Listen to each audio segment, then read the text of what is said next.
Hey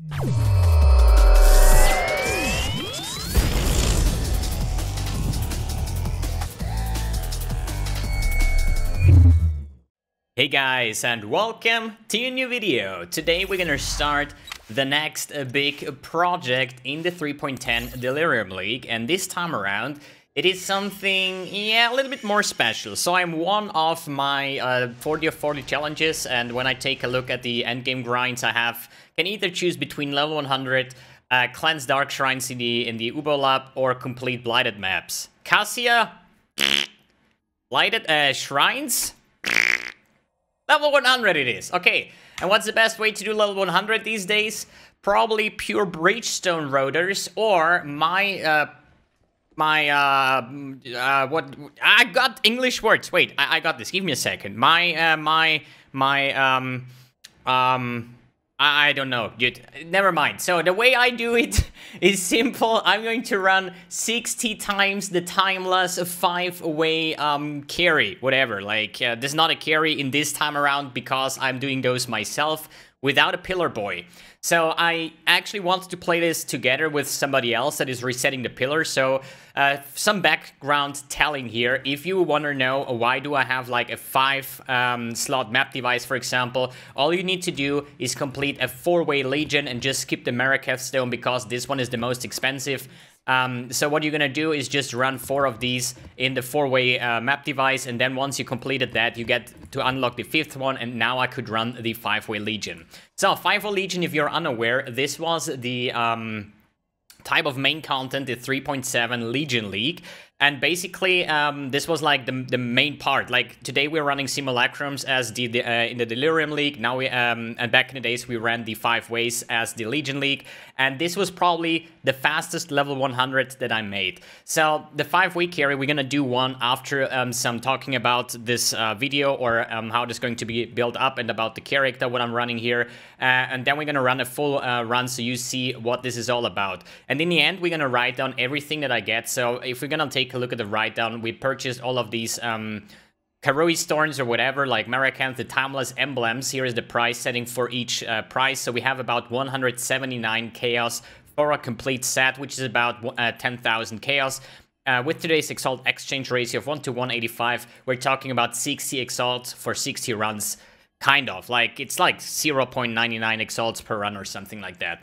So what I'm going to do is, I've prepared a bunch of my separate... God, I have so many stash tabs over here already. But hey, it's all about the projects, right? So I have a cleared out currency tab, fragments, essences, divination cards, fossils, maps, some sales, incubators, like, what was the T for, I don't know even.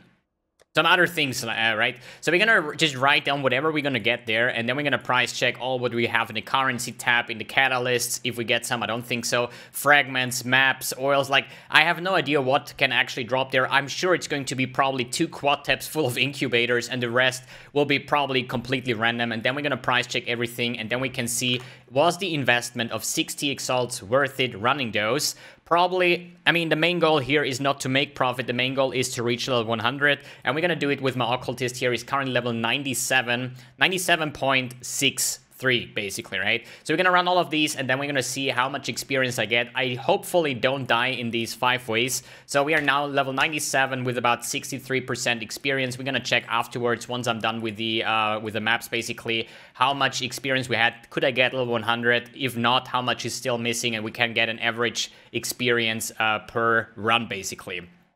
Good. That's about that thing. Let's talk about, or at least quick hand.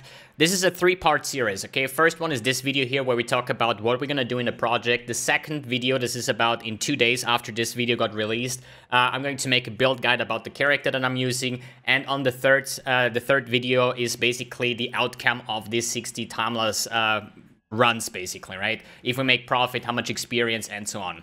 Good. Before we start with the first run, let's talk about the build that I'm using real quick. This is basically the Bane Pop Occultist on steroids. So not Bane, technically, it is Blade Vortex, similar to the Magic Finder build that I uploaded like at the start of this league, where I did my Burial Chambers with. And this is now the finalized version on steroids. What I'm talking about is self-curse temp chains using Headhunter and 3 inspired learnings with an explode chest with a curse on hit ring to enlarge these explosions. And this is what the whole build is about. So it is kind of not a Herald stacker, it's more or less Headhunter buff stacker, right? So every time we are doing these maps, we're gonna get more and more Headhunter buffs, and you're gonna see that we're gonna stack up like probably 40 or 50 as a standalone runner here. Because this time around, I have to reset everything by myself. And this is the main reason for that is we tried this as a 2-man party firsthand. And we could never really reach more than 3 rows of loot in this entire encounter. Probably because they, first of all, they nerfed the loot table of the 5-way, basically, right? So in 3.7, you got way more loot than nowadays.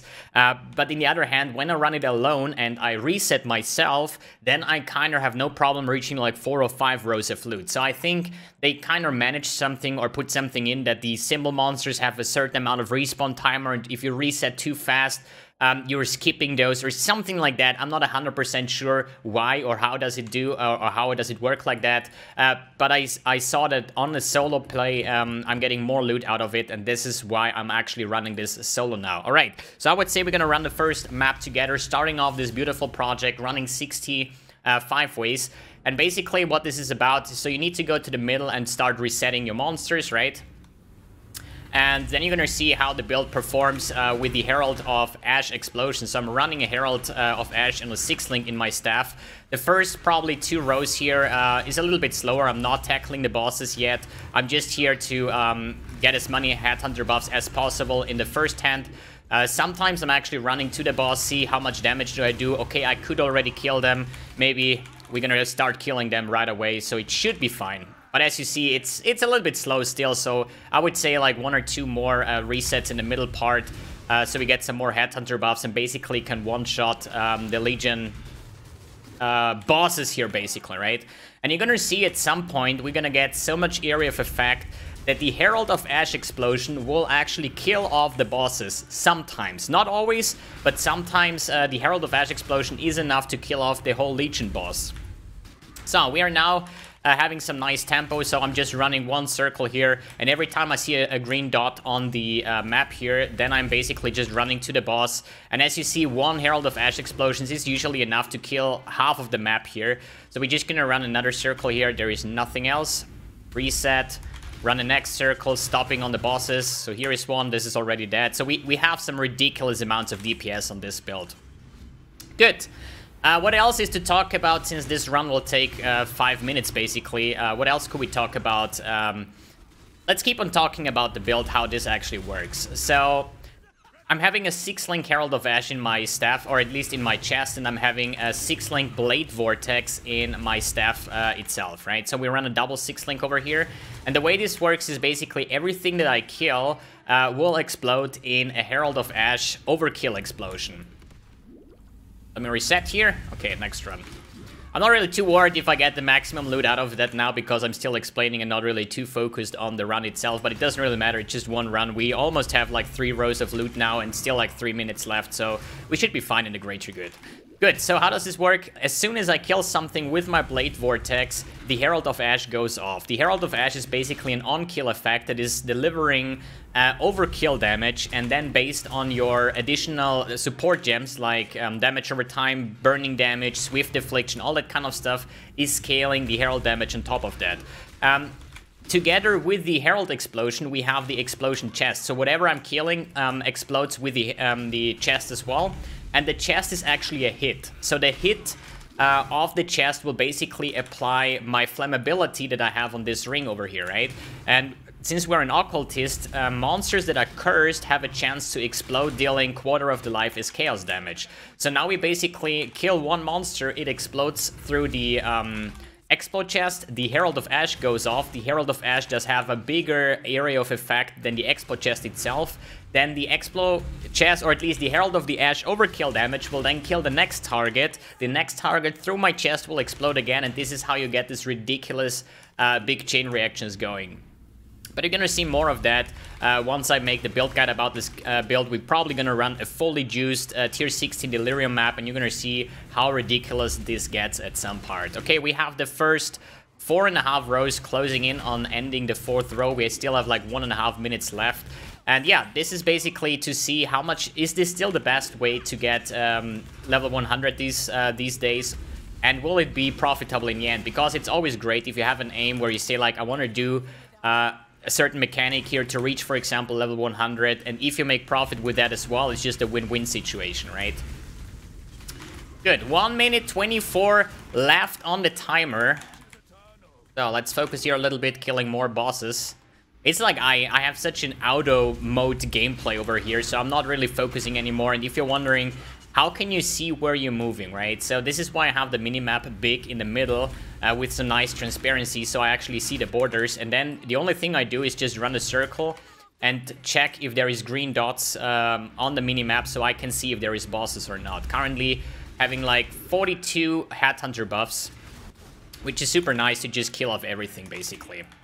So, we can actually check after the map here how much experience we got from one run, being level 97 at the moment. And if you're wondering, am I curse capped on this build? So, yes, this is a self-curse temp chains build. And since we know that self-curse got nerfed quite hard, you now need a lot more curse effectiveness to reach the cap of like 175%. Basically, I cannot even tell you if I'm capped or not. Neither am I interested in. I built this this character to make the 5-way carries, and he's doing a phenomenal job in it. It's really easy. Just activate your Blade Vortex every now and then, use Phase Run to be faster, and that's about it. So I would assume that I have over 100% definitely, but I don't think that I have capped. I'm not using a Timeless Jewel, the Val Jewel, that is giving me increased effect. We do still use some sort of cluster jewels to get some more effect out of it. Good, that's the first map. Here is the beautiful loot explosion. Let's quickly see what we got. I think nothing too special. I mean, I will pick up everything. We have at least all 5 versions of the stones here. I don't know how much they go right now. I mean, it's probably better if you do gambles like that or projects like that earlier in the league, where you get a lot more out of your maps, basically. But at the moment, I'm just like taking a look if there is something special. No Headhunter. Headhunter can drop. It's a worm smolt. Every time it's a worm smolt, dude. I'm really looking forward to have this one day where I actually get one of these Headhunters by a random modifier or something. But yeah, we're gonna load up this whole loot package then after the video. And do make sure that all of the incubators that I'm dropping, I'm going to use that on the build to have some more income. And then we're gonna sort everything out, and in the end we're gonna price check everything and see if it was worth it or not. Let's check the experience. We were at 97 and 63 experience. Now we are in 73. That means 10% for each run. Means in the after the next 3 runs we should close in on level 98. All right, I think that's it for this video. Thanks for tuning in, thanks for watching, and see you on the next one.